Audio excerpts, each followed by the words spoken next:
The rain poured like judgment from an angry god, relentless and cold against my skin.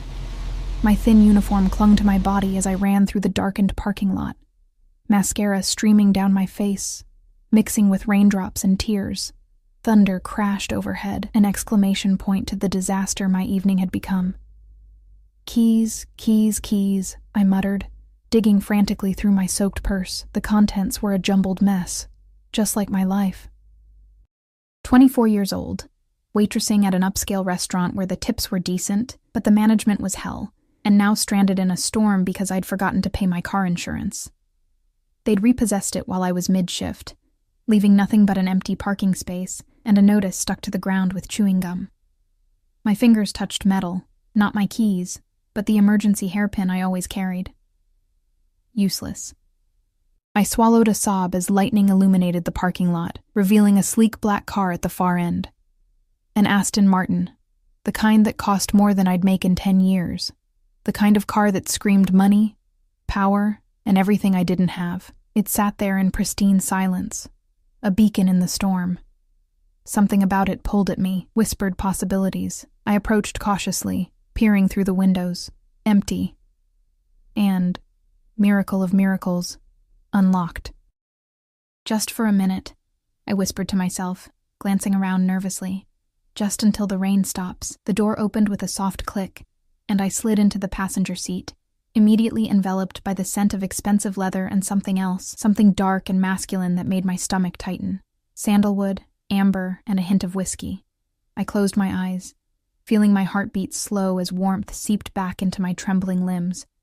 This was someone's sanctuary, someone powerful. I could feel it in the meticulously clean interior, the understated luxury. No flashy accessories or unnecessary embellishments. Just pure, contained power. I should leave. Every instinct told me to get out of this car before its owner returned. But the rain hammered against the roof, and exhaustion weighed me down like concrete. I'd worked a double shift on 3 hours of sleep. My apartment was miles away, and I had no car, no ride, and no money for a cab. 5 minutes, I murmured, leaning my head back against the soft leather headrest. Just 5 minutes. Then I'll go. I didn't mean to close my eyes. I didn't mean to let my guard down, but the gentle purr of the ventilation system and the rhythmic patter of rain against the windows lulled me into a state of half-consciousness. In that moment of weakness, I didn't hear the driver's door open. I didn't sense his presence until the car dipped slightly with his weight, and a wave of that intoxicating scent, stronger now, mixed with rain and night air, washed over me. My eyes flew open. My heart stopped. He sat perfectly still, one hand on the steering wheel, the other holding a phone that glowed blue in the darkness. He wasn't looking at me yet, but I could feel the controlled tension in his body, the careful restraint of someone who had just found an intruder in their personal space. In the dim light, I could make out an expensive suit, charcoal gray, and perfectly tailored to broad shoulders. A gold watch glinted on his wrist, heavy and masculine.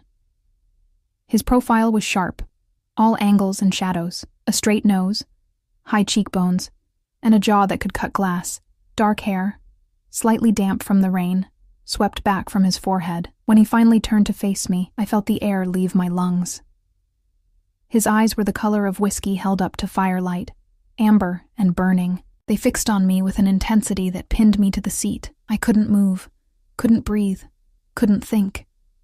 "This," he said, his voice low and controlled with an accent I couldn't place, "is not an Uber."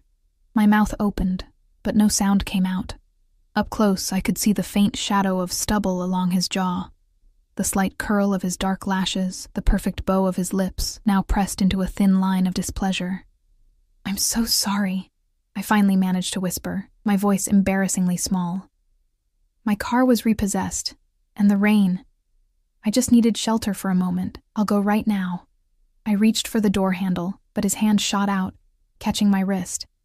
His grip wasn't painful, but it was unyielding, like warm steel wrapped in velvet. His touch sent electric shocks up my arm, and I froze, trapped between fear and something else, something dangerous and unnamed. "You're soaking wet," he observed, his eyes traveling over my drenched uniform. A simple black dress now clinging to every curve of my body. I felt naked under his gaze, exposed in ways that had nothing to do with the thin, wet fabric. "I'm also getting your upholstery wet," I said, attempting a weak smile. "Another reason I should leave." He didn't smile back. Instead, his eyes narrowed slightly, assessing me with the cool calculation of someone who was used to sizing people up in seconds. I had the distinct impression I was being categorized, filed away in some mental system. His thumb moved almost imperceptibly against the inside of my wrist, where my pulse raced beneath his touch. "What's your name?" he asked. Not a request, a command. "Elise Parker." He nodded once, as if confirming something to himself. "Elise Parker, the waitress who brought me the Macallan 25, neat, 2 hours ago." My blood ran cold. He had been in the restaurant. I tried to recall serving him, but the evening had been a blur of faces and orders, and my own distraction after discovering my car was gone. "I didn't recognize you," I admitted. One corner of his mouth lifted in what might have been amusement. "Most people don't. It's by design." He still hadn't released my wrist, and I was becoming increasingly aware of his warmth, his proximity, the enclosed space we shared while rain drummed against the roof. Lightning flashed, illuminating his face for a split second, revealing something predatory in his gaze that made my stomach flip. "Mr. I prompted, suddenly desperate to put a name to this man who held me captive with nothing more than a touch and a look. "Russo," he said after a moment's hesitation. "Dominic Russo." The name hung in the air between us, heavy with unspoken meaning. It should have been just a name, 2 words, 7 letters. But something in his tone, in the way the syllables rolled off his tongue, suggested significance. Power. Warning. "Well, Mr. Russo," I said, trying to inject some confidence into my voice. "I apologize for the intrusion. If you could let go of my wrist, I'll get out of your car and let you get on with your evening." His eyes flickered to where his fingers encircled my wrist, as if he'd forgotten he was still holding me. Slowly, deliberately, he released me, but the phantom pressure of his touch lingered on my skin. "And go where, exactly?" he asked. "Back into the storm? Without a car? At this hour?" I glanced out the window. The rain had, if anything, intensified. The parking lot was now completely deserted except for his car and a black SUV parked nearby. The restaurant had closed for the night. Even the staff would be gone by now. "I'll figure something out," I said, more bravely than I felt. "I always do." The sound was non-committal, but his eyes never left mine. "The same way you figured out breaking into a stranger's car was a good idea?" Heat rushed to my cheeks. The door was unlocked. A fortunate circumstance for you. Less fortunate for others, perhaps. There was a subtle threat in his words, but also something else, a hint of amusement, maybe even intrigue. I couldn't read him, couldn't get a handle on whether I was in danger or not. The rational part of my brain screamed that I should be terrified, but another part, a reckless, curious part, was fascinated by the man beside me. "Where do you live, Elise Parker?" he asked, breaking the tense silence. The question sent a chill down my spine. "I don't think I should tell you that." He laughed then, a rich, deep sound that transformed his face, softening the hard edges into something almost approachable. Almost. "Smart girl," he said, and the approval in his tone warmed me inexplicably. "You shouldn't tell strange men where you live, especially not men you find sitting in cars you've broken into." "I didn't break," I began, but stopped when I saw the amusement in his eyes. He was toying with me and I'd fallen for it. With a fluid movement that spoke of natural athleticism, he reached inside his jacket. I tensed, but he merely produced a sleek phone, different from the one he'd been holding when he entered the car. He pressed a button, and the glass partition separating the front seats from what I now realized was a much larger rear compartment slid down silently. "Anton," he said, not raising his voice but infusing it with unmistakable authority. "Miss Parker needs a ride home." Only then did I notice the broad-shouldered silhouette of a driver in the front seat. He hadn't been there when I'd gotten in, had he?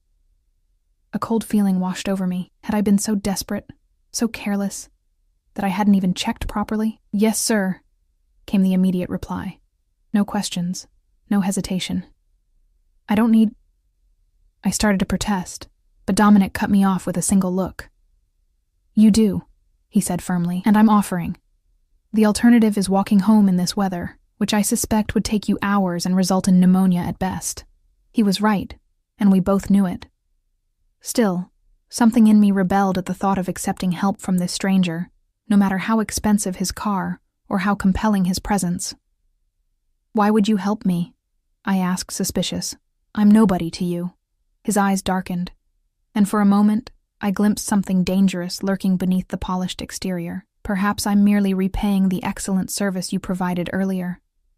It was a lie. We both knew it. There was something else at play here, some agenda I couldn't see. "Or perhaps," he continued, his voice dropping to a near whisper that forced me to lean in slightly to hear him, "I'm curious about the kind of woman who would choose to hide in my car, of all the cars in that parking lot." His words sent a shiver down my spine that had nothing to do with my wet clothes. "It was just chance," I said weakly. "Your car was unlocked. I don't believe in chance, Elise Parker." The way he said my name, slowly, savoring each syllable, made it sound like a secret between us. Every choice has consequences. Every action creates ripples. The air between us seemed to thicken, charged with something I couldn't name. His proximity was intoxicating, confusing my senses and clouding my judgment. I needed to get away, to clear my head and put distance between myself and this man who radiated danger and temptation in equal measure. "I'll accept the ride," I said finally, my voice steadier than I expected. "Thank you." Something flickered in his eyes, satisfaction, perhaps. He nodded once, then pressed a button. The partition rose silently, giving us privacy once more. "Your address?" he asked. I hesitated, then gave it to him. He relayed it to the driver through what must have been an intercom system, then settled back in his seat, turning slightly to face me. "Now," he said, his voice soft but commanding, "tell me about your car." I shifted uncomfortably under his gaze, hyper-aware of my damp clothes and disheveled appearance. "What about my car? Why was it repossessed?"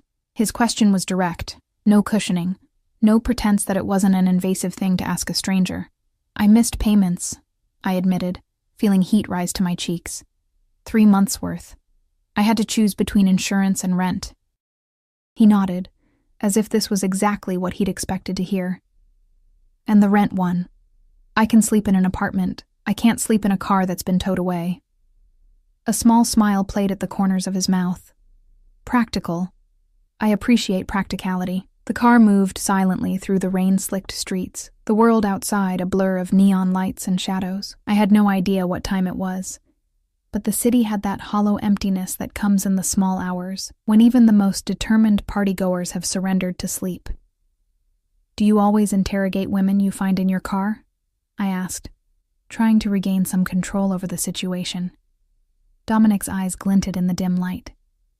"You're the first woman I've found in my car uninvited, so I have no precedent to follow." "Lucky me," I murmured, looking down at my hands folded in my lap. "Indeed," he replied, and something in his tone made me look up sharply. He was watching me with an intensity that was almost physical, as if he could see beneath my skin to the flutter of my pulse, the quickening of my breath. "You're trembling," he observed. "I'm cold." It wasn't entirely a lie. My wet clothes clung to my body, but the car was warm, and the real source of my trembling had nothing to do with temperature. Without a word, he shrugged off his suit jacket and held it out to me. The gesture was so unexpected that I stared at it for a moment before tentatively reaching out to take it. Our fingers brushed, and that same electric shock raced up my arm. The jacket was still warm from his body, and as I draped it over my shoulders, I was enveloped in his scent, that intoxicating blend of sandalwood, amber, and something uniquely him. It was heavy, expensive wool that probably cost more than my monthly rent, and far too large for me. I felt like a child playing dress-up, but also strangely protected, as if the jacket were armor against the world. "Thank you," I said softly. He inclined his head slightly but said nothing, his eyes never leaving mine. The silence between us stretched, taut with unspoken questions and possibilities.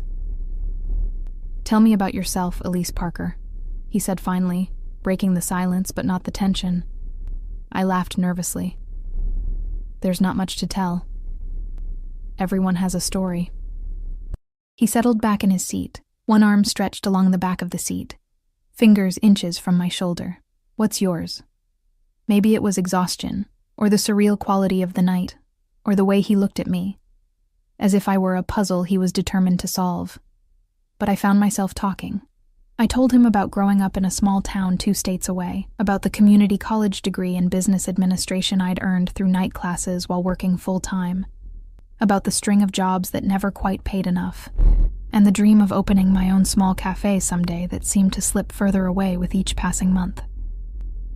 He listened with unnerving focus, asking occasional questions that revealed how carefully he was paying attention. Where most people's eyes would glaze over, his remained sharp, assessing, cataloging every word. "And your family?" he asked.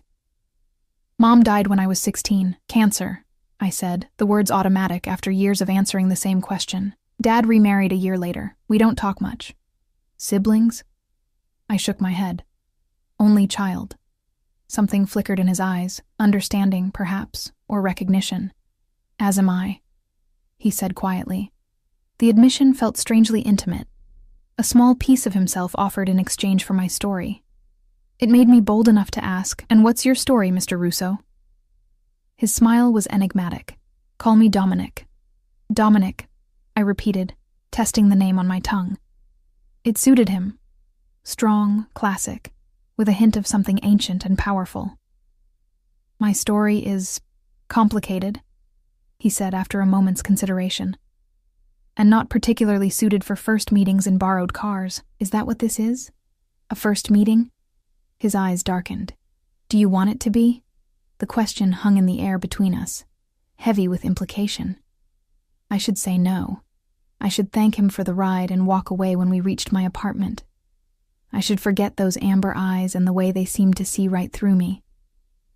But something reckless stirred inside me, a hunger for more than the careful, practical life I'd built for myself, a life that was falling apart despite all my caution. Before I could answer, the car slowed and came to a smooth stop.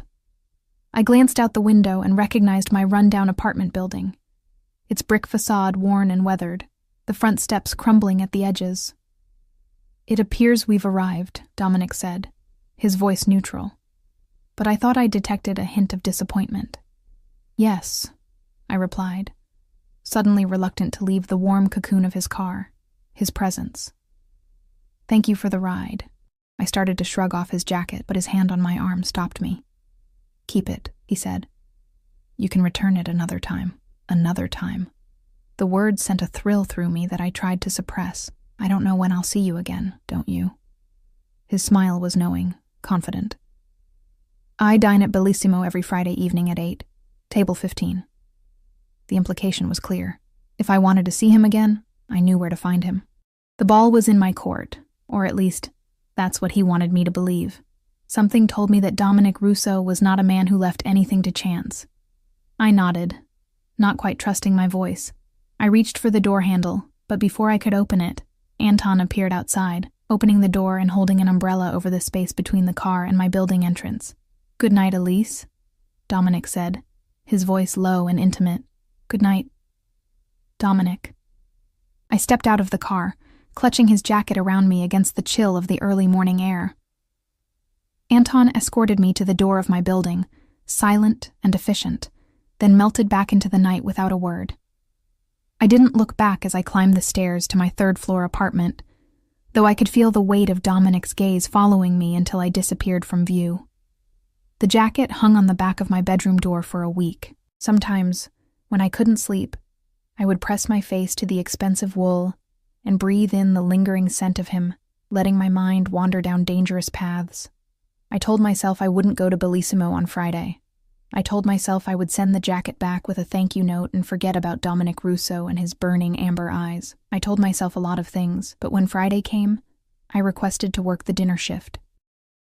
I told myself it was because the tips were better, not because I wanted to see him again. I was lying to myself, and I knew it. Table 15 was in the far corner of the restaurant, partially secluded by an architectural feature that gave it more privacy than the other tables. It was reserved permanently, my manager told me when I asked to serve it, for a very important client who valued his privacy. The way she said it, with a mixture of respect and fear, made me wonder just who Dominic Russo was. At precisely 8 o'clock, he arrived. Not alone, as I had foolishly imagined, but with 2 men in suits who flanked him like shadows. They scanned the restaurant with watchful eyes before one of them nodded, and only then did Dominic enter. He wore a different suit tonight, midnight blue, impeccably tailored to his powerful frame. He moved with the fluid grace of a predator, commanding attention without seeking it. Conversations hushed as he passed, heads turned subtly to watch him, and then quickly away, as if afraid to be caught staring. I stood frozen by the bar, his jacket folded neatly in a bag at my feet, my heart hammering against my ribs. What was I doing? This man was clearly someone important, someone powerful, someone far out of my league. The past week of fantasies suddenly seemed childish and naive. But then he saw me, and something in his expression shifted. The cool mask of indifference melted into recognition, into pleasure. He changed course, heading directly toward me, and the world narrowed to just the 2 of us. "Elise," he said, my name a caress on his lips. "You're here." I swallowed hard. "I work here, remember?" A smile played at the corners of his mouth. "Indeed." "And my jacket?" I bent down to retrieve the bag, our fingers brushing as I handed it to him. The same electric current ran between us, and I wondered if he felt it too. "Thank you again," I said, hating how breathy my voice sounded, "for the ride, and for lending me this. It was my pleasure." His eyes held mine, saying much more than his words. One of the men behind him cleared his throat discreetly, and Dominic's expression hardened for a moment before returning to the warm intensity I was already addicted to. "Will you be serving my table tonight?" "If you'd like," I said, trying to sound professional rather than eager. "I would." 2 simple words, yet they carried the weight of promise. I nodded and watched as he continued to his table, the 2 men taking positions at a nearby table, their eyes constantly sweeping the room. The night passed in a blur of stolen glances and brief touches as I served Dominic's table. He ate alone, though his phone rang occasionally. Each time he would answer with just a few words, his voice too low for me to hear. Once, he spoke in what sounded like Italian, the language flowing from his tongue with native fluency. As the restaurant began to empty, his presence became more commanding, as if the space was adjusting to accommodate him rather than the other way around. I found myself gravitating toward his table more often than necessary, drawn by an invisible force I couldn't resist. "Join me," he said, as I cleared his dessert plate, tiramisu barely touched. "I'm working," I replied, though my shift had technically ended 20 minutes earlier. "Are you?" His knowing smile told me he was well aware of that fact. "1 drink, Elise. That's all I'm asking." I hesitated, balanced on the knife's edge of decision. 1 drink with a man I barely knew, a man who radiated danger and power in equal measure, a man who made my heart race and my common sense falter. 1 drink, I agreed finally, setting down the dessert plate. I went to the back to hang up my apron and check my appearance in the small mirror in the staff bathroom. My reflection stared back at me, cheeks flushed, eyes bright with anticipation and fear. "What are you doing?" I whispered to myself. There was no good answer. When I returned, Dominic had dismissed everyone, the other waitstaff, the busboys, even his own men, with what must have been a generous tip, judging by their eager compliance.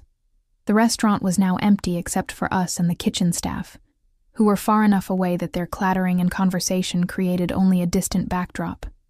He stood as I approached, pulling out a chair for me with old-world courtesy.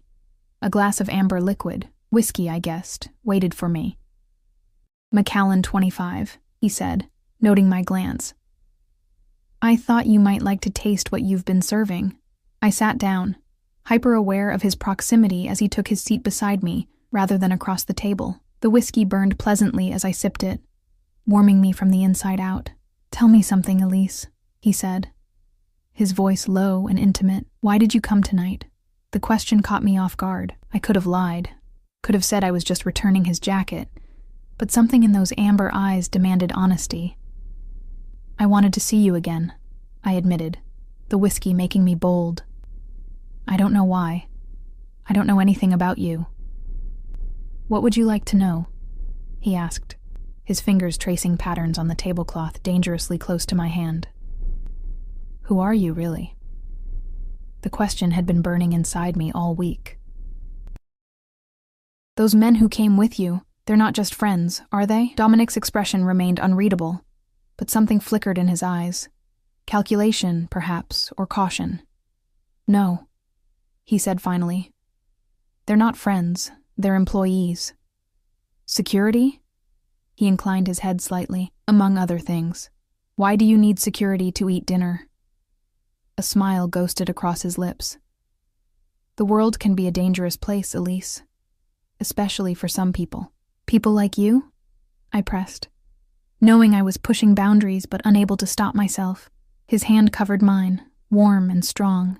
Yes, people like me. The touch sent heat spiraling through me, pooling low in my belly. I should pull away.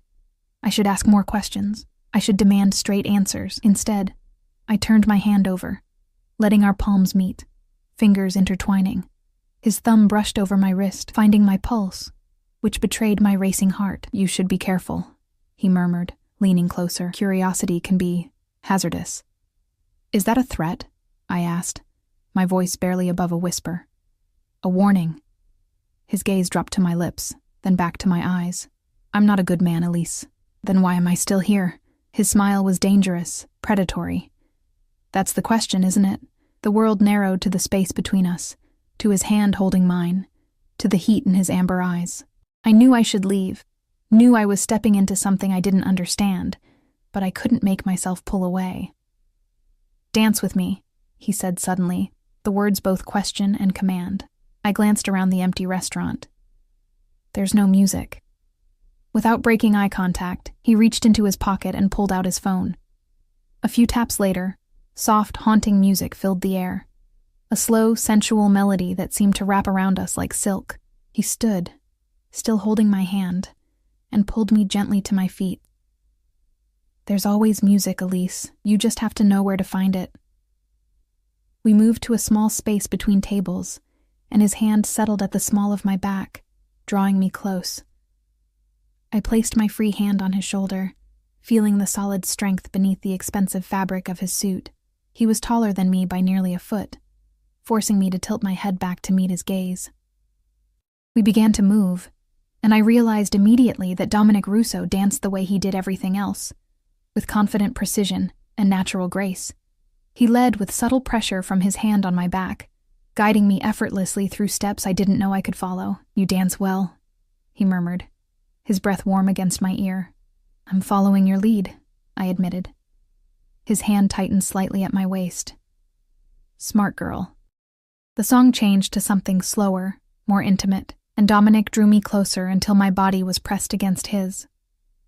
I could feel the steady beat of his heart, smell that intoxicating scent that had lingered on his jacket all week, sense the controlled power in his movements. What are we doing, Dominic? I whispered, my cheek against his chest. His hand moved up my back, fingers splaying across my shoulder blades.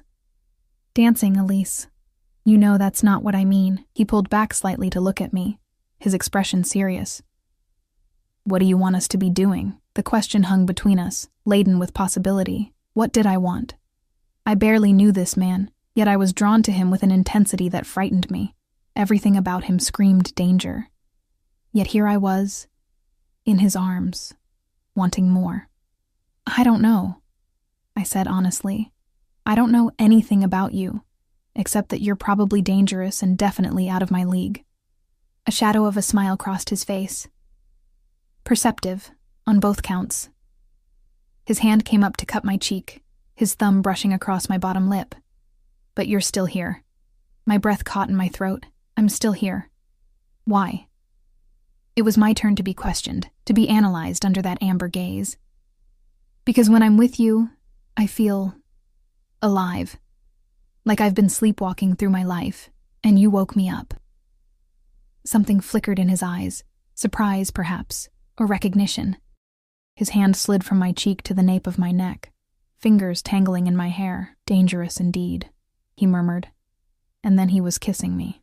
His lips were firm and confident, claiming mine with a possessiveness that sent heat spiraling through me. The kiss deepened, his tongue teasing the seam of my lips until I opened for him with a soft sigh. He tasted of expensive whiskey and forbidden promises, and I melted against him, my arms winding around his neck. One kiss became many, each more intense than the last. His hands mapped my body through the thin fabric of my uniform, leaving trails of fire in their wake. I moaned into his mouth as his fingers found the zip at the back of my dress, slowly lowering it inch by inch. "Not here," I gasped, pulling away slightly. The restaurant might be empty, but the kitchen staff was still nearby, and the windows faced the street. Dominic's eyes were dark with desire, his breathing as uneven as mine. "My car is outside." It wasn't a question, but I nodded anyway. He pressed one more searing kiss to my lips, then stepped back, taking my hand in his. I hurriedly zipped my dress back up with my free hand, suddenly self-conscious under his hungry gaze. He led me through the restaurant and out the back door, where the sleek Aston Martin waited, engine running, a different driver than Anton behind the wheel. The man got out immediately as we approached, avoiding eye contact with me as he opened the rear door. Dominic helped me inside, then slid in next to me. The door closed with a soft thud, sealing us into our private world. The privacy partition was already up, giving us complete seclusion. "Where are we going?" I asked, suddenly nervous despite the desire still coursing through my veins. "My place," he said, watching my reaction carefully. "Unless you'd prefer yours?" The thought of taking Dominic Russo to my tiny, run-down apartment, with its second-hand furniture and leaky faucets, was laughable. "Yours," I agreed, trying to sound more confident than I felt. He nodded once, then pressed a button to communicate with the driver. "Home, Marco." The car pulled away from the curb, gliding silently through the nighttime streets. Dominic turned to me, his eyes reflecting the passing streetlights. "Having second thoughts? Should I be?" I countered. His smile was slow and predatory, probably. "Are you going to give me a reason?" Instead of answering, he reached for me, pulling me onto his lap so that I straddled him, my dress riding up my thighs. His hands settled on my waist, thumbs tracing circles on my hip bones through the fabric. "I could give you several," he murmured, leaning up to press hot kisses along the column of my throat. "But right now, all I want to do is this." His mouth found mine again, and rational thought fled. I surrendered to the sensation of his hands on my body, his lips against mine, the hard evidence of his desire pressing against me through his expensive suit pants. Time lost meaning as we kissed, touched, explored, the car's movement adding another layer of sensuality to each caress. When the car finally stopped, I was breathless and disheveled, my lips swollen from his kisses, my body humming with need. Dominic looked equally affected, his hair mussed from my fingers, his eyes dark with barely controlled desire. "We're here," he said, his voice rough. I glanced out the window and gasped. We were in front of a towering high-rise, its glass and steel facade gleaming in the moonlight. It was in the most exclusive part of the city, where penthouse apartments sold for millions, and ordinary people like me only passed through on our way to somewhere else. The driver opened the door and Dominic helped me out, keeping his hand at the small of my back, as he guided me through the marble lobby. The night doorman nodded respectfully, his eyes carefully averted from my rumpled appearance. "Good evening, Mr. Russo." "Evening, James." The exchange was brief, professional, but I didn't miss the subtle note of deference in the doorman's voice. We crossed to a private elevator that opened with the scan of Dominic's fingerprint. Once inside, he pressed the button for the penthouse, the only button on the panel. As the elevator began its ascent, Dominic turned to me, backing me against the mirrored wall. "Last chance to change your mind," he murmured, his eyes searching mine. In answer, I pulled him down to me, kissing him with all the pent-up desire that had been building since that rainy night in his car. He groaned against my mouth, his hands gripping my hips hard enough to bruise as he pressed me against the cool mirror. The elevator chimed softly as we reached the penthouse, but Dominic didn't break the kiss. Instead, he lifted me, and I instinctively wrapped my legs around his waist as he carried me into his home. I caught only glimpses of sleek, minimalist luxury, leather and chrome, glass and dark wood, before we were in his bedroom. He laid me down on a massive bed with sheets so soft they felt like liquid against my skin. Dominic stood at the foot of the bed, watching me with hungry eyes as he slowly removed his tie, then unbuttoned his shirt to reveal a chest sculpted by regular workouts, marred by several scars that only enhanced his dangerous appeal. "You're beautiful," I whispered, propping myself up on my elbows to watch him. "I was just thinking the same about you," he replied, his voice low and rough with desire. He joined me on the bed, his weight pressing me into the mattress as his mouth found mine again. His hands made quick work of my dress, sliding it down my body until I lay beneath him in just my underwear. Simple black cotton that suddenly seemed woefully inadequate, but the hunger in his eyes as he looked at me made me feel beautiful, desired, powerful, in a way I'd never experienced before. "Are you sure?" he asked one final time, his control visibly slipping. "Yes," I breathed, pulling him down to me. "Yes." I woke to sunlight streaming through floor-to-ceiling windows and the unfamiliar weight of an arm draped across my waist. For a moment, I was disoriented, the luxurious surroundings so different from my cramped apartment. Then the events of the previous night came rushing back, and I felt heat rise to my cheeks. Dominic Russo. I'd spent the night with Dominic Russo, a man I barely knew. A man who had security guards and a private elevator and moved through the world like he owned it. I turned carefully to look at him. In sleep, his face was softer, younger. The hard edges of control relaxed into something almost vulnerable. Dark lashes rested against his cheeks, and his hair was tousled in a way that made him look almost boyish. One of the scars I'd noticed last night ran from his collarbone down across his left pectoral, a thin, white line that looked like it had been made by a knife. There were others, too. A puckered mark on his right shoulder that could only have been from a bullet. A jagged line along his ribs. What kind of businessman came by scars like these? As if sensing my scrutiny, Dominic's eyes opened, instantly alert. The vulnerability vanished, replaced by that now familiar intensity. "Good morning," he said, his voice husky with sleep. "Morning," I replied, suddenly self-conscious of my nakedness, of the intimacy we'd shared, of the questions swirling in my mind. He reached up to tuck a strand of hair behind my ear, his touch gentle. "What are you thinking?" "That I don't know who you are," I said honestly. "Not really." Something shuddered in his eyes, but he didn't look away. "No, you don't." "Are you going to tell me?" He was silent for a long moment, his fingers tracing patterns on my bare shoulder. "What do you want to know?" "Everything," I said. "But let's start with what you do, because I'm pretty sure it's not just business, like you told me last night." A smile played at the corners of his mouth. "I did tell you that curiosity can be hazardous. Is that a threat?" "A fact." His hand moved to my neck, thumb resting lightly against my pulse point. Not threatening, but reminding me of his strength, his control. "Some questions are better left unasked, Elise. And if I ask them anyway," his smile turned predatory, "then you'd better be prepared for the answers." Before I could respond, his phone rang.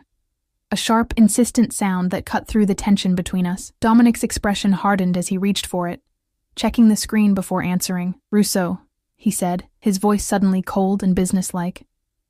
He listened for a moment, then responded in rapid Italian, the words flowing with native fluency. I watched as he transformed before my eyes, the passionate lover of last night becoming something else entirely, something harder, more dangerous.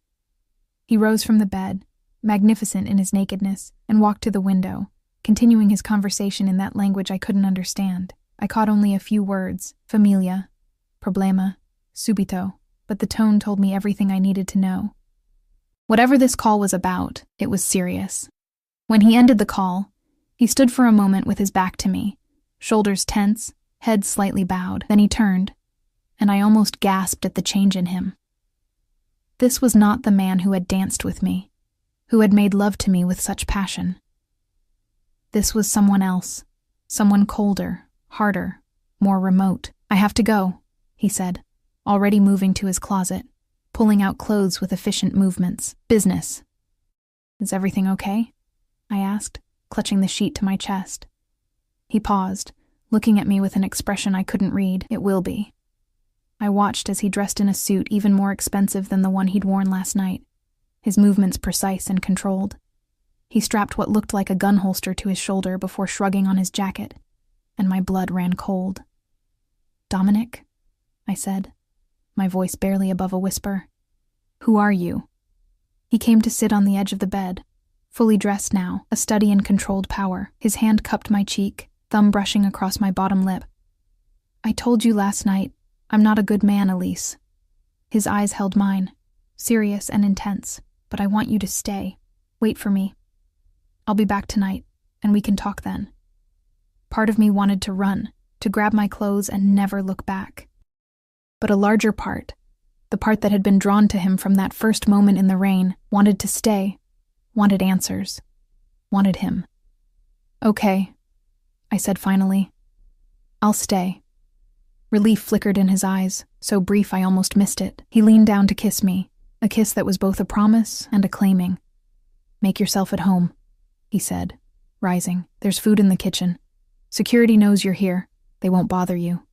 But they're there if you need anything. Security." Of course there would be security. I nodded, watching as he checked his phone one more time, then slipped it into his pocket. "Dominic," I called as he reached the bedroom door. He paused, looking back at me. "Be careful." A smile touched his lips, genuine but tinged with something darker. "Always." And then he was gone, leaving me alone in his massive penthouse with more questions than answers, and a growing suspicion that I had stumbled into something far more dangerous than a simple affair. I waited until I heard the elevator doors close before I got out of bed, wrapping the sheet around me like a makeshift toga. The penthouse was even more impressive by daylight. All clean lines and minimalist luxury, with floor-to-ceiling windows offering a panoramic view of the city. The kitchen was a chef's dream, all stainless steel and marble. But I bypassed it for now, drawn to the living room where built-in bookshelves lined one wall. Books could tell you a lot about a person, and I was desperate to know more about Dominic Russo. The collection was eclectic, classical literature in several languages, books on art and architecture, biographies of historical figures known for their strategic brilliance. Several shelves were dedicated to what looked like first editions, their leather bindings rich with age. But it was a framed photograph on one of the shelves that caught my eye, the only personal touch in the otherwise impersonal space. It showed a younger Dominic, perhaps in his early 20s, standing beside an older man who shared his strong features and penetrating gaze. They were both in formal wear, standing on the steps of what looked like an Italian villa. The older man had his hand on Dominic's shoulder, his expression proud but stern. I was so absorbed in studying the photograph that I didn't hear the elevator until it chimed. Startled, I turned, clutching the sheet tighter around me, expecting, hoping, to see Dominic returning. Instead, a woman stepped into the penthouse. She was strikingly beautiful, with cascading dark hair and eyes the same amber as Dominic's. She wore a sleek designer dress and carried a small gift bag in one manicured hand. She stopped short when she saw me, her perfectly arched eyebrows rising in surprise. "Well," she said, her voice carrying a hint of the same accent as Dominic's, "this is unexpected." I stood frozen, acutely aware of my state of undress and the obvious implications of my presence in Dominic's penthouse at this hour, wrapped in nothing but his bedsheet. "I'm Elise," I managed to say, my voice embarrassingly small. The woman's eyes traveled over me, assessing and cataloging in a way that reminded me uncomfortably of Dominic. A smile curved her lips, not entirely friendly. "I'm Sophia," she said, "Dominic's sister." Sister. The word hung in the air between us, reshaping my understanding of the photograph I'd just been studying. The older man must be their father. The family resemblance was striking. "Dominic didn't mention you," I said, immediately regretting how accusatory it sounded. Sophia's smile widened, becoming more genuine. "I'm not surprised. My brother isn't known for sharing personal details." She moved further into the apartment, with the easy familiarity of someone who had been there many times before, especially not with his guests. The slight pause before guests told me exactly what she thought of my presence here. Heat crept up my neck, staining my cheeks. "He asked me to wait for him," I said, feeling the need to justify my presence, to make it clear I hadn't just been a one-night stand. Sophia set the gift bag on the sleek coffee table and regarded me with curious eyes. "Did he now?" How interesting. Before I could respond, she glanced at her watch, a delicate gold thing that probably cost more than 6 months of my rent. I can't stay. I just dropped by to leave a birthday gift for our father. The party is tonight. She tilted her head, studying me. But now I'm wondering if my brother will be bringing a +1. The implication that Dominic might bring me to a family gathering sent a flutter of panic through me. I don't think— No need to be nervous, Sophia interrupted, her smile now openly amused. Though I'd suggest wearing something other than Egyptian cotton, no matter how well it suits you. I clutched the sheet tighter around me, mortification making it hard to meet her gaze. I'll keep that in mind. Sophia moved toward the elevator, then paused, turning back to me with a more serious expression. A word of advice, Elise? My brother is complicated. Be careful. It was the second warning I'd received about Dominic in less than 24 hours, and this one sent a chill down my spine. Careful of what exactly? Something flickered in Sophia's eyes. Concern, perhaps, or caution. Of getting in too deep, too quickly. She pressed the elevator button. Dominic doesn't do casual, but his version of serious comes with complications. The elevator doors opened, and she stepped inside, giving me one last appraising look. It was nice meeting you, Elise. I have a feeling we'll be seeing each other again. The doors closed, and I was alone once more, her words echoing in my mind. Complications. It seemed everyone was determined to warn me about Dominic Russo without actually telling me what I needed to be warned about. I looked down at the sheet wrapped around me and made a decision. I needed answers. And standing around in Dominic's bedsheet wasn't going to get them for me. I returned to the bedroom and found my clothes from the night before, neatly folded on a chair, Dominic's doing, I assumed, since I'd been too distracted to care where they landed as he'd peeled them off me. The memory sent heat pooling in my belly, but I pushed it aside, focusing on the task at hand. Once dressed, I began a more thorough exploration of the penthouse. The place was immaculate, designed for comfort and luxury, but with minimal personal touches. The kitchen was fully stocked, but looked barely used. A home office contained an imposing desk and state-of-the-art computer setup, but the desk drawers were locked. I was about to give up my snooping as fruitless when I noticed a door that was slightly ajar. Pushing it open revealed a room I hadn't seen before, a smaller, more intimate space that stood in stark contrast to the minimalist aesthetic of the rest of the penthouse. This room felt lived in, personal. A well-worn leather armchair sat beside a small table stacked with books. A record player and collection of vinyl records occupied one corner. The walls were lined with bookshelves, but these held more than just books. There were photographs, small artifacts that looked like souvenirs from various countries, and what appeared to be handwritten letters in protective sleeves. This, I realized, was the real Dominic, or at least more of him than he showed to the world. I moved to the photographs, studying each one. Dominic as a teenager, standing proudly beside a sleek motorcycle. Dominic and Sophia as children, dressed formally for what looked like a church service. The man I presumed to be their father, younger in this photo, holding a newborn baby while a beautiful woman looked on with exhausted joy. Dominic's mother, perhaps? One photo in particular caught my attention. It showed Dominic, perhaps in his mid-20s, standing with a group of men in expensive suits. They were arranged in a semicircle around an older man seated in an ornate chair, the same man from the other photographs, but older, more imposing. The setting was opulent, old-world European luxury, and there was something about the way the men stood, the deferential postures, that reminded me of medieval court paintings, kings and their trusted advisors, or in more modern terms, a Mafia don and his captains. The thought sent ice through my veins, even as I tried to dismiss it as ridiculous. But was it? The private security, the gun holster, the scars on Dominic's body, the rapid response to a business call on a Saturday morning, the deference people showed him, it all began to form a picture I didn't want to see. I was still staring at the photograph when I heard a sound behind me. I whirled around to find a man standing in the doorway. Not Dominic, but one of the security guards I'd seen at the restaurant.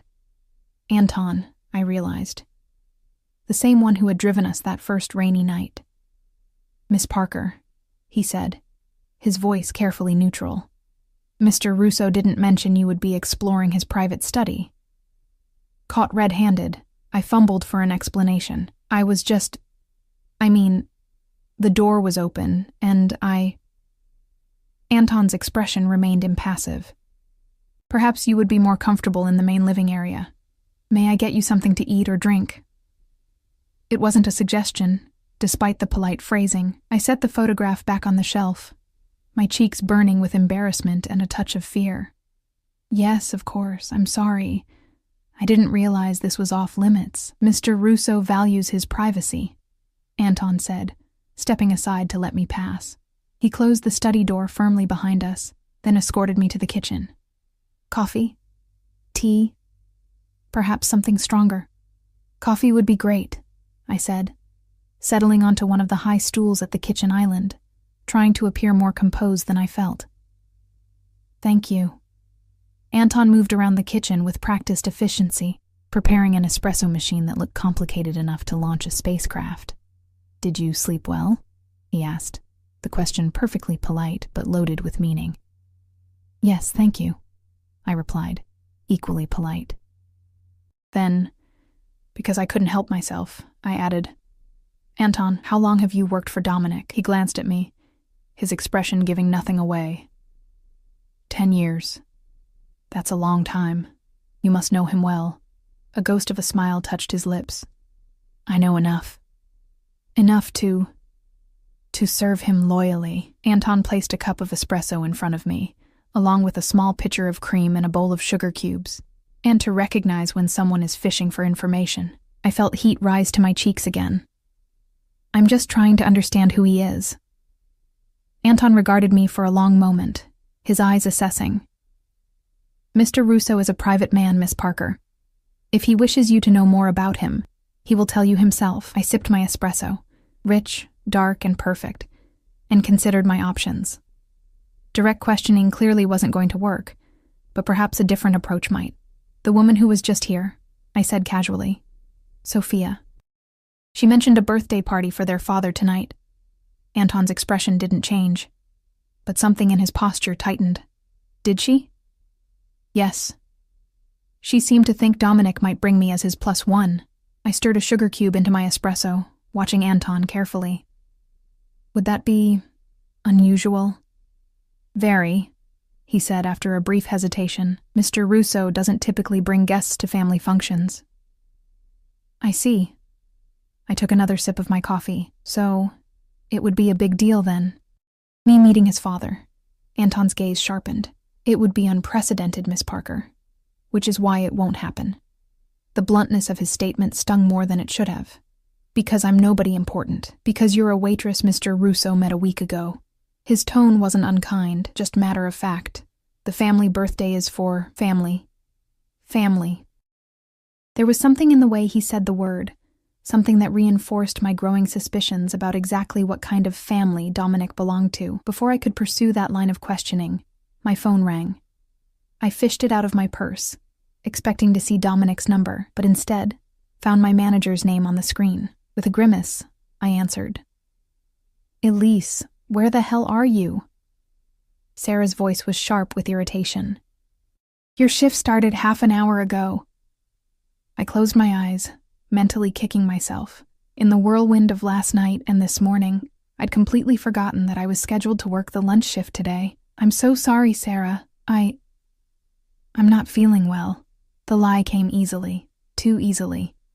You sound fine to me, she said suspiciously. This isn't like you, Elise. I know, I'm really sorry. It hit me suddenly. Some kind of stomach bug, I think. I forced a weak tone into my voice, aware of Anton watching me with barely concealed amusement. Sarah sighed. Fine.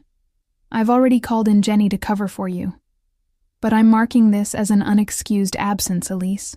One more, and we'll have to have a serious conversation about your future here. The threat sent a spike of anxiety through me. I couldn't afford to lose this job. I understand. It won't happen again. See that it doesn't. She hung up without saying goodbye. I set my phone down, avoiding Anton's gaze. I should go, I said, sliding off the stool. Please tell Dominic I had to leave for work. Mr. Russo asked you to wait for him. Anton reminded me, his tone neutral, and I'd like to, but I need my job. I gathered my purse, searching for my shoes, which I eventually found neatly placed by the couch. Please let him know I'll call him later. Anton followed me to the elevator, his presence a silent reminder of his role as both servant and gatekeeper. As the doors opened, he said, "Miss Parker." I turned, one foot already in the elevator. Mr. Russo does not appreciate being disobeyed. His expression was serious, his eyes conveying a warning that made my stomach clench. When he asks something of you, it's best to comply. Fear skittered down my spine, mingling with indignation. I'm not one of his employees, Anton. I don't take orders from him. A smile ghosted across Anton's face. Don't you? The elevator doors closed before I could respond, leaving me alone with my swirling thoughts and the uncomfortable realization that I might be in far deeper than I'd imagined. I spent the rest of the day in a fog, going through the motions of my normal Saturday routine.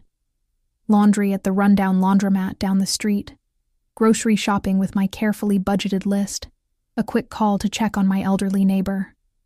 All the while, my mind kept returning to Dominic, to his penthouse, to the photograph of men standing around a seated patriarch, to Anton's warning. By evening, I was exhausted, both physically and mentally. I'd checked my phone obsessively all day, but there had been no call, no text from Dominic. Perhaps he'd returned to find me gone and decided I wasn't worth the trouble. The thought shouldn't have hurt as much as it did. I was soaking in my tiny bathtub, trying to ease the tension in my muscles when my doorbell rang. I ignored it at first, probably just kids playing pranks or someone with the wrong apartment. But when it rang again, more insistently, I sighed and climbed out of the tub, wrapping myself in a threadbare towel. "Coming," I called, padding to the door with wet feet, leaving small puddles on the worn linoleum. I peered through the peephole and my heart nearly stopped. Dominic stood in the hallway, his expression thunderous, flanked by Anton and another man I didn't recognize.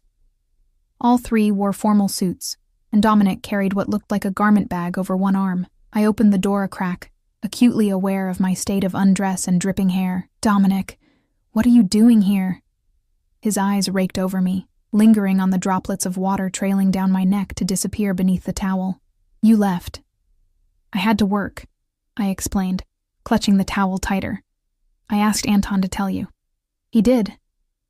Dominic's voice was controlled, but I could sense the anger simmering beneath the surface. "May we come in?"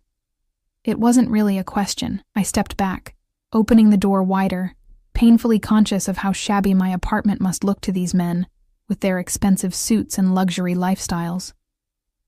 Dominic entered first, his presence immediately making my small living room seem even smaller. Anton and the other man followed, taking positions near the door like sentinels. "I need to get dressed," I said, fighting the urge to apologize for my apartment, for my poverty, for everything that made me so different from Dominic's world. "No." The single word stopped me in my tracks. Dominic held up the garment bag. "You'll wear this." "What? Why?" I looked from the bag to his face, confusion warring with indignation. "Where are we going?" "To my father's birthday celebration." His tone made it clear this was not open for discussion.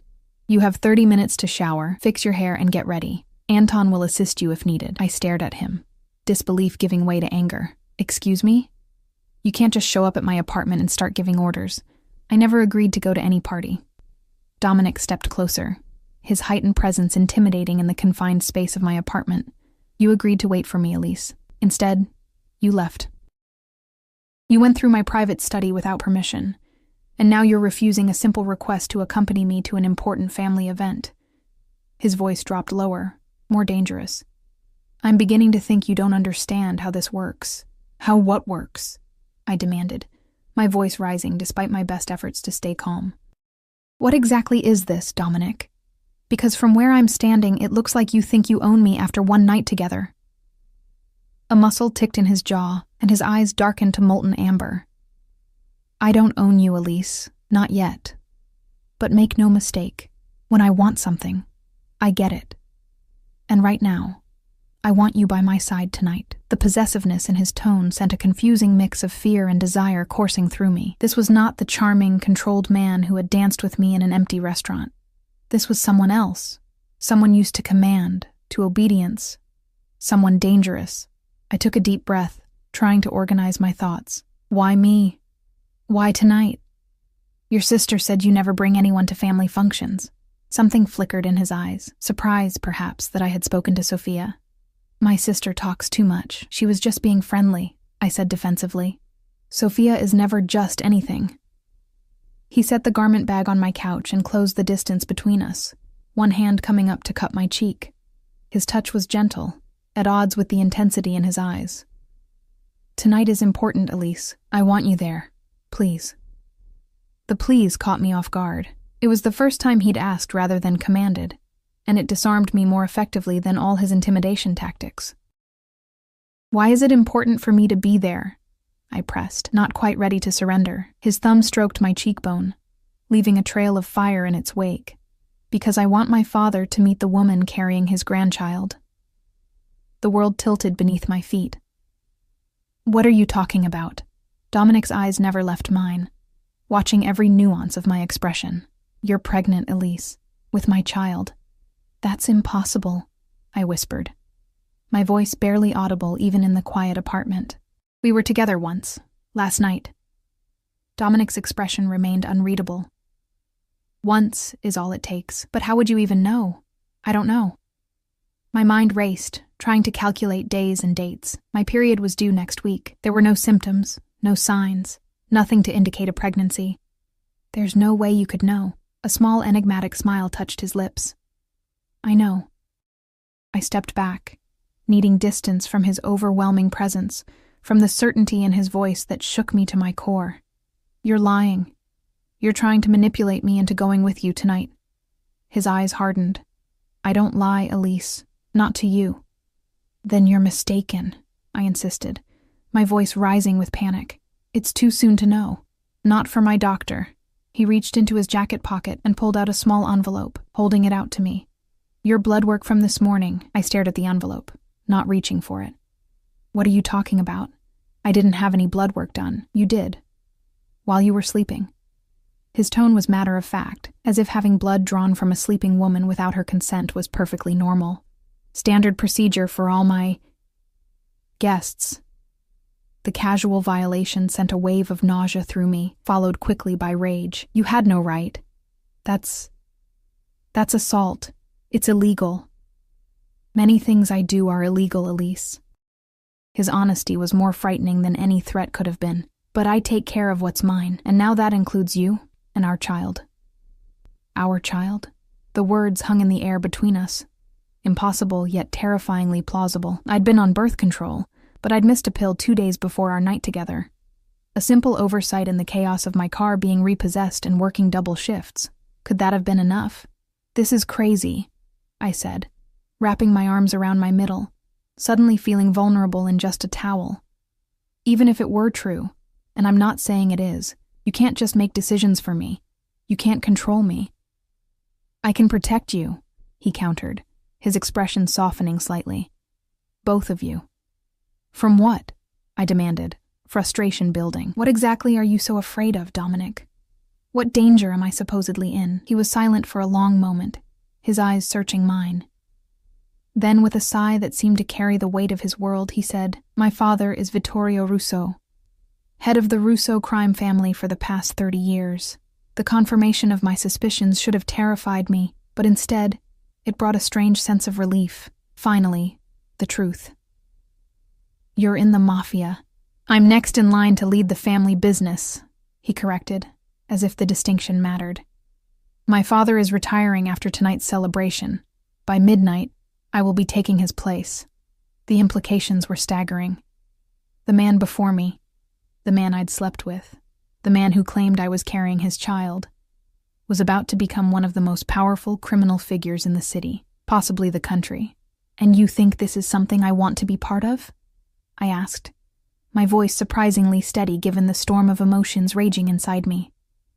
You think I want to raise a child in that world? I think you have no choice, Dominic said, his tone gentler than his words. If you are carrying my child, and you are, then you are already part of my world. The only question is whether you'll accept my protection willingly or force me to impose it. That sounds like a threat. It's a reality. He moved closer again, his presence overwhelming in the small space. My enemies would see you and our child as leverage against me. I won't allow that to happen. So what? I'm supposed to just, what, move into your penthouse? Become your mob wife? Live under lock and key for the rest of my life? The future he was describing sounded like a gilded cage, no matter how he tried to frame it. For now, yes, he said simply. Until I've secured my position and neutralized the most immediate threats. After that, we can discuss more flexible arrangements. And if I refuse? Something dangerous flickered in his eyes. Don't test me, Elise. Not on this. Fear skittered down my spine, but I refused to be intimidated. Or what? You'll force me? Kidnap me? Kill me? Dominic moved with startling speed, his hands cupping my face, his eyes boring into mine with an intensity that stole my breath. I would never harm you, never. But don't mistake my restraint for weakness. When it comes to protecting what's mine, there are no limits to what I will do. I should have been terrified. I should have screamed, fought, run. Instead, I found myself captivated by the raw emotion in his eyes, the fierce protectiveness, the possessiveness that bordered on obsession, the vulnerability beneath his control that few would ever see. Why me? I whispered. Of all the women in the world, why did you choose me? His thumb stroked my cheekbones, his touch gentler than his words. I didn't choose, Elise. From the moment I found you in my car, soaking wet and defiant, there was no choice. Only inevitability. The intensity of his gaze made it hard to breathe, hard to think. You don't even know me. I know enough, he murmured, his face so close to mine I could feel his breath on my lips. I know you're strong, resilient. I know you fight for what you want, what you need. I know you've been alone too long, carrying burdens that should be shared. His fingers trailed down to my neck, finding my pulse point, and I know that when I touch you, your heart races, just like mine. He was right, damn him. Despite everything, the fear, the anger, the shock, my body responded to his proximity, to his touch, to the heat in his eyes that promised both danger and protection. One night, I said finally, my resistance crumbling under the weight of his presence, his certainty. I'll go with you tonight, meet your family. But tomorrow I want proof, real proof, from my own doctor, about this supposed pregnancy, and then we'll talk about what happens next. No decisions, no arrangements, until I know for sure. Relief flickered across his face, so brief I almost missed it. Agreed. He stepped back, giving me space to breathe again. 30 minutes, Elise. The dress is Valentino. Anton will help with your jewelry and accessories. Just like that, he was back to issuing commands, but now I recognized it for what it was. Not just arrogance, but the ingrained habit of a man born to lead, to control, to protect. I nodded, taking the garment bag from the couch and heading toward my bedroom. At the doorway, I paused, looking back at Dominic. If this is real, the pregnancy, what makes you so sure I'll agree to be part of your world? His smile was slow, confident, almost tender. Because you already are, Elise. You just don't know it yet. The Valentino dress was a deep crimson, the color of wine in firelight, of blood in water.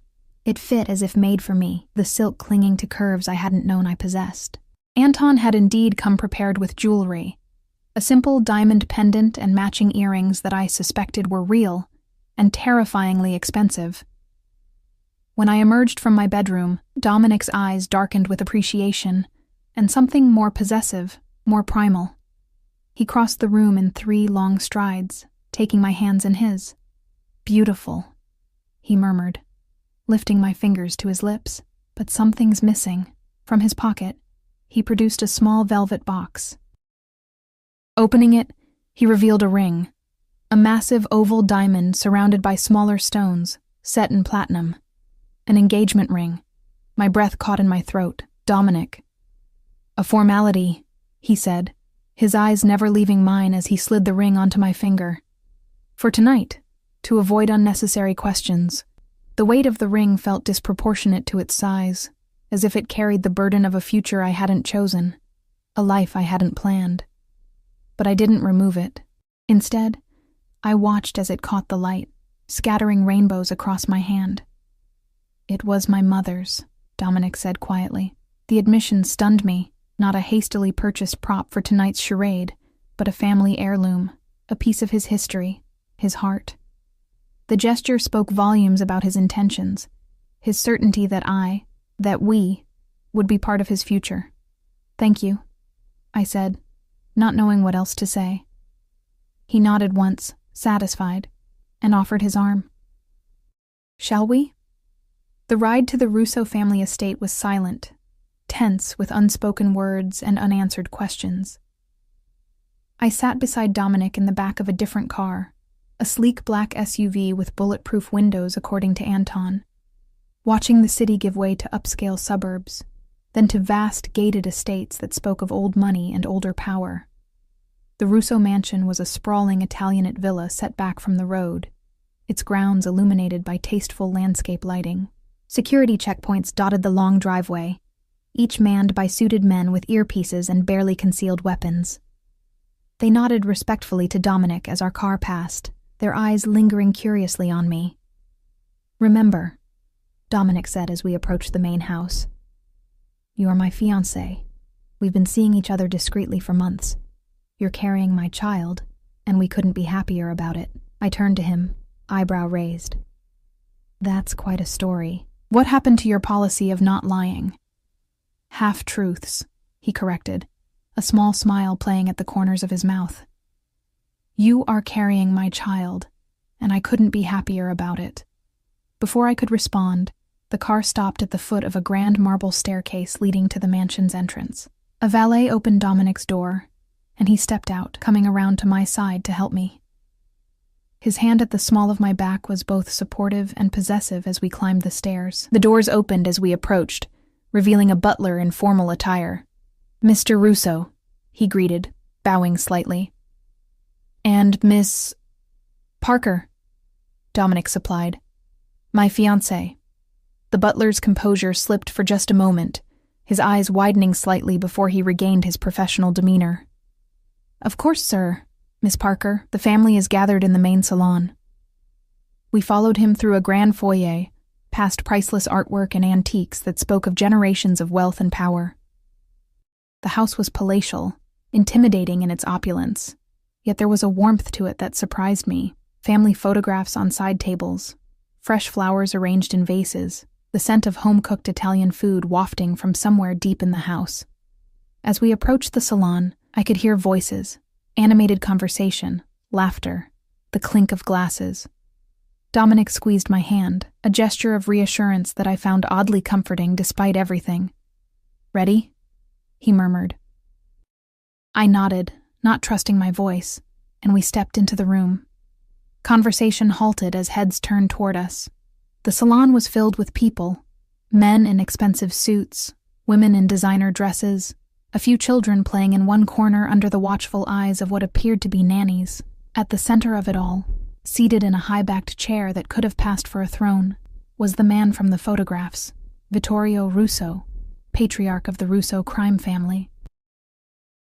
He was older than in the pictures I'd seen, his once dark hair now silver, but his eyes, the same amber as Dominic's, were sharp and alert. He wore his age and his power with the ease of a man who had earned both, his expression impassive as he watched our entrance. Beside him stood Sophia, resplendent in a midnight blue gown, her eyebrows raised in surprise, or perhaps challenge, at my presence on Dominic's arm. "Father," Dominic said, leading me forward to stand before Vittorio, "I'd like to introduce you to Elise Parker, my fiancée, and the mother of your future grandchild." A collective gasp rippled through the room, followed by excited whispers and speculative glances.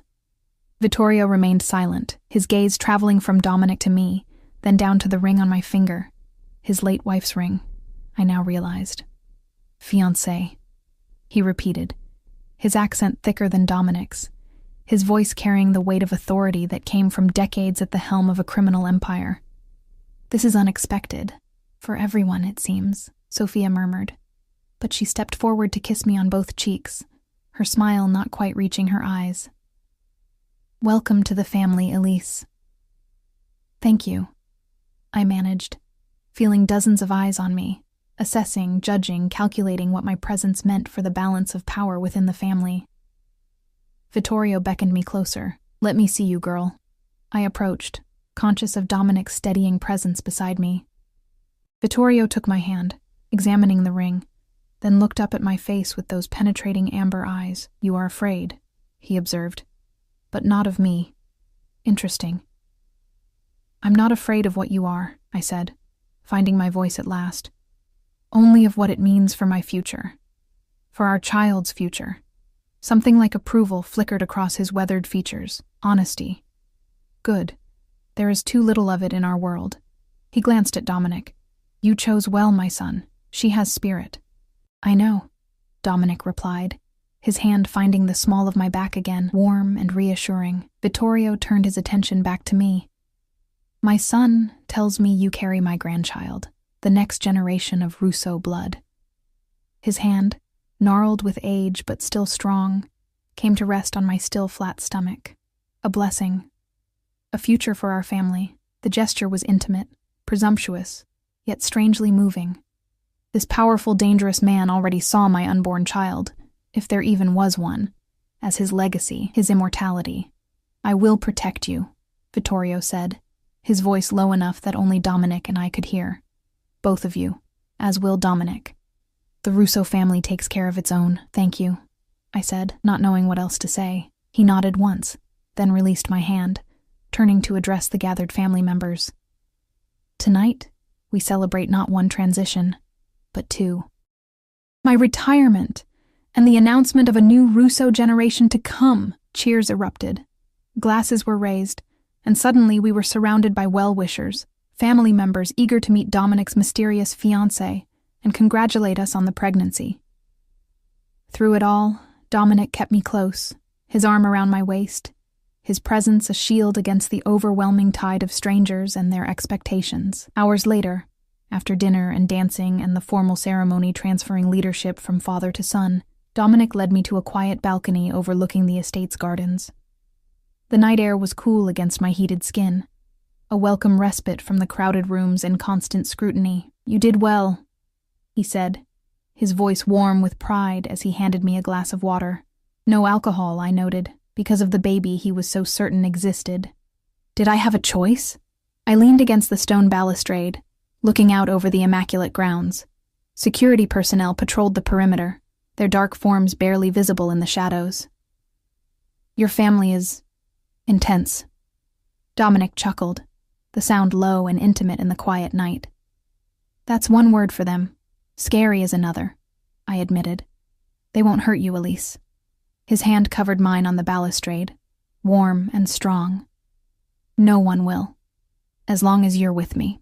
I turned to face him, really looking at him in the moonlight.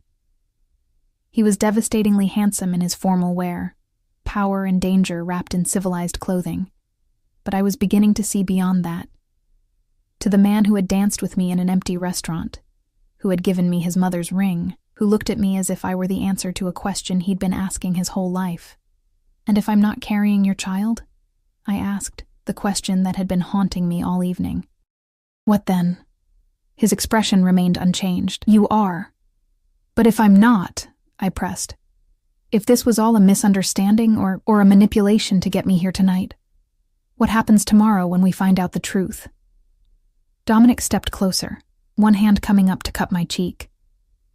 "The truth, Elise, is that from the moment I found you in my car, you were meant to be mine.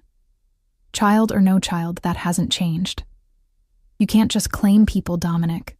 Life doesn't work that way." "My life does." His thumb traced my bottom lip, sending shivers down my spine despite my best efforts to remain unmoved. "But if it makes you feel better, I'll make you a promise. Tomorrow we'll go to your doctor, and if you're not pregnant, you'll be free to walk away.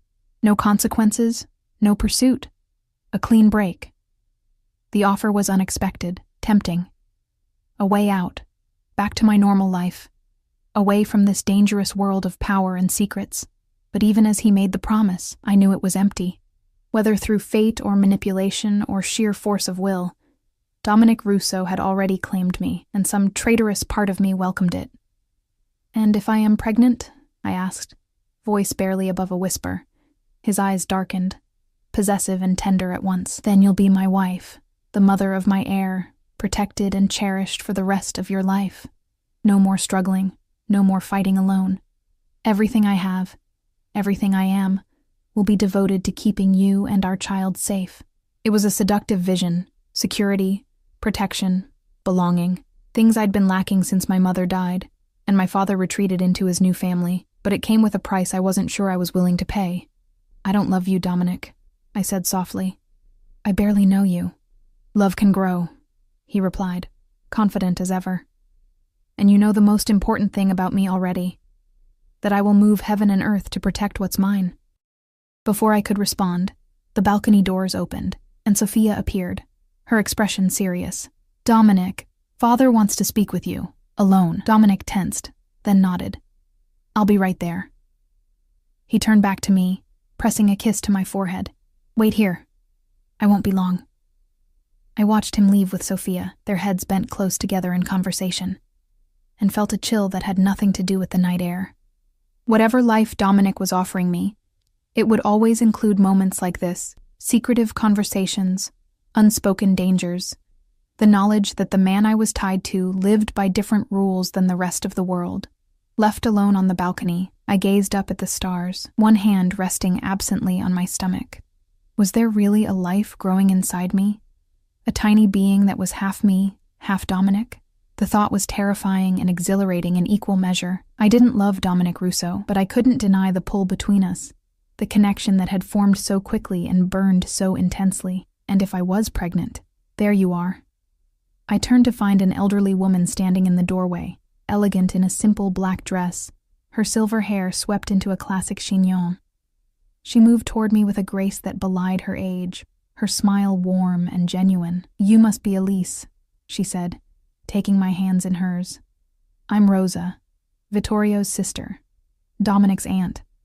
It's nice to meet you, I said, surprised by the genuine welcome in her eyes when so many others had regarded me with suspicion or calculation. My nephew is quite taken with you, Rosa said, patting my hand. I haven't seen him look at anyone the way he looks at you since, well, ever. I didn't know how to respond to that, so I simply smiled, hoping it didn't look as uncertain as I felt. Rosa's gaze dropped to my stomach, then back to my face. A baby. Such a blessing. And perfect timing, with Dominic taking over the family. Perfect timing, I echoed, the words hollow on my tongue. Had it been perfect timing, or had it been engineered somehow by a man who seemed to control every aspect of his world? As if reading my thoughts, Rosa's expression softened. You're wondering if this was all part of some plan, aren't you? If Dominic somehow orchestrated everything, from your meeting to the pregnancy. I flushed, embarrassed to be so transparent.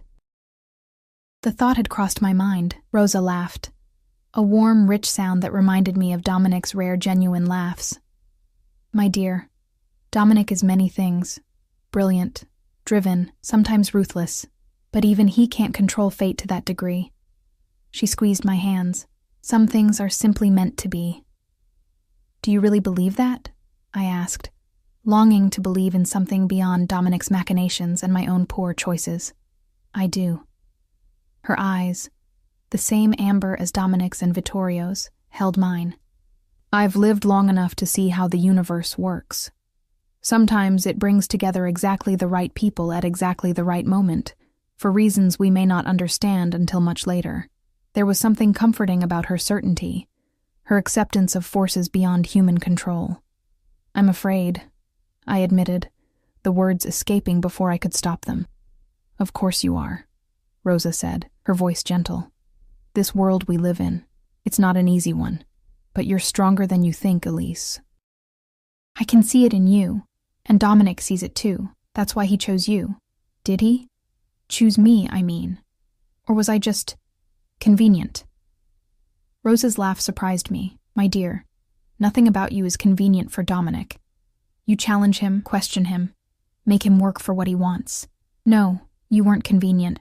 You were necessary. Before I could ask what she meant, the balcony doors opened again, and Dominic appeared, his expression unreadable. Aunt Rosa, he said, kissing her cheek. I see you've met Elise. Indeed I have, Rosa replied with a knowing smile. She's exactly what you need, nephew. She patted my hand once more, then moved toward the doors. Don't stay out too long, you two. It's getting chilly.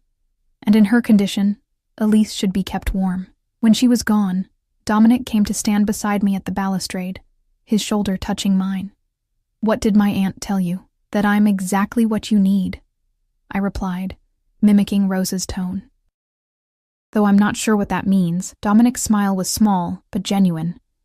It means she likes you, and that's no small thing. Rosa's approval carries weight in this family. More than your father's? Different, but equally important. He turned to face me, his expression serious. Speaking of my father, there's been a change of plans. My heart sank. What kind of change? We're staying here tonight, at the estate. Security concerns. His tone made it clear that further explanation would not be forthcoming. My old room has been prepared for us.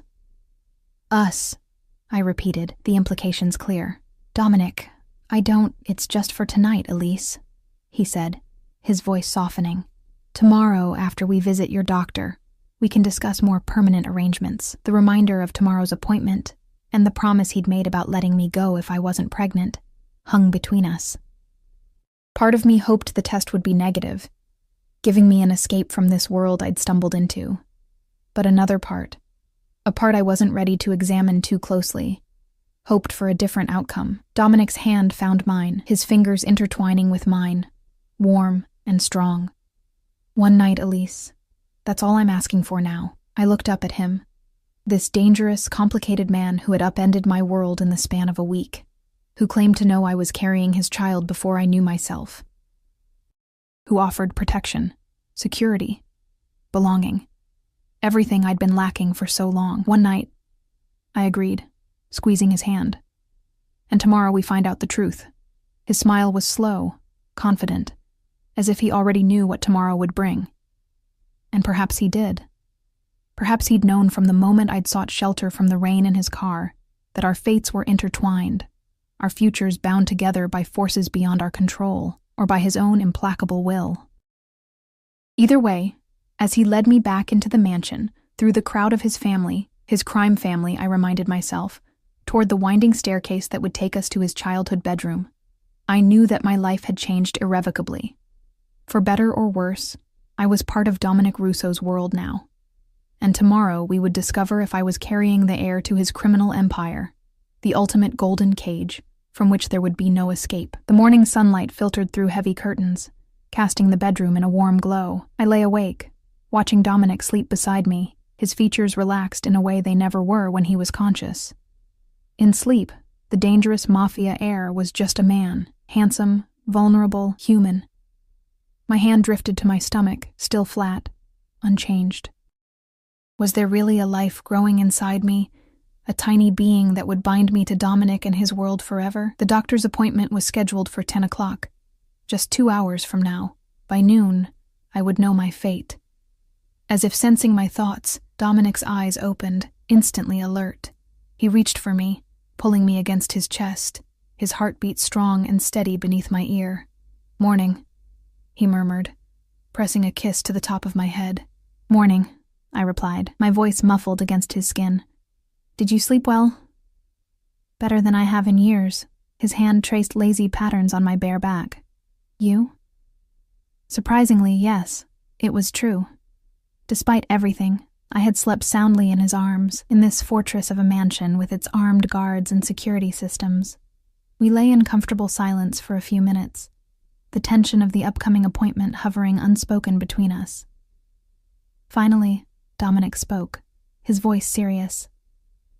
"Whatever happens today, Elise, I want you to know something." He tilted my chin up, forcing me to meet his gaze. "This isn't just about the baby. It never was." "Then what is it about?" I asked, needing to hear him say it. His eyes, those burning amber eyes that had captivated me from the beginning, held mine with unwavering intensity. "It's about you. About us. About the fact that from the moment I found you in my car, I knew you were mine. People aren't possessions, Dominic," I said softly, even as something inside me responded to his certainty, his claim. "No, he agreed. They're more complex, more valuable, more worthy of protection. His hand moved to my stomach, warm and possessive. But some people are meant to be together, Elise. Call it fate, call it destiny, call it my stubbornness, but you and I were meant to find each other. I wanted to argue, to resist his certainty, his arrogance. But as his lips found mine in a kiss that was both tender and possessive, I found myself surrendering to the connection between us, a connection that had formed in the rain, strengthened in the night, and now promised a future I'd never imagined. Later, as we dressed for the doctor's appointment, me in clothes Dominic had somehow had delivered to the mansion, he in another impeccable suit, I caught him watching me with an expression I couldn't quite decipher. "What?" I asked, self-conscious under his scrutiny. "Nothing," he said, but his smile told me it was far from nothing. "I was just thinking how right you look here. With me, the simple statement shouldn't have affected me as deeply as it did, but after years of feeling out of place, unwanted, invisible, the recognition, the belonging, was more intoxicating than I wanted to admit." In the car on the way to my doctor's office, Dominic held my hand, his thumb tracing circles on my palm. The gesture was soothing, grounding, as if he sensed my growing anxiety about what we would learn. "Remember your promise," I said, as the car pulled up outside the medical building. "If I'm not pregnant, you'll be free to walk away," he finished, his expression unreadable. I remember.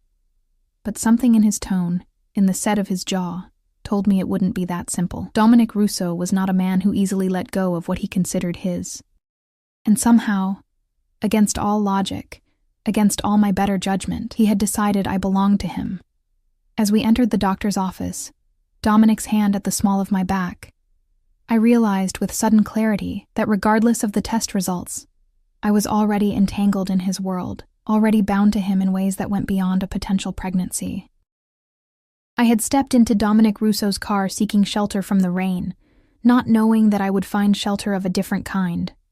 Dangerous, complicated, but more secure than anything I'd known before. Not knowing that I would end up potentially carrying the Mafia king's heir.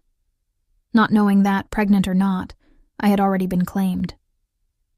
And as we waited for the doctor to call my name, Dominic's confident presence beside me, I admitted a truth I'd been fighting since that rainy night.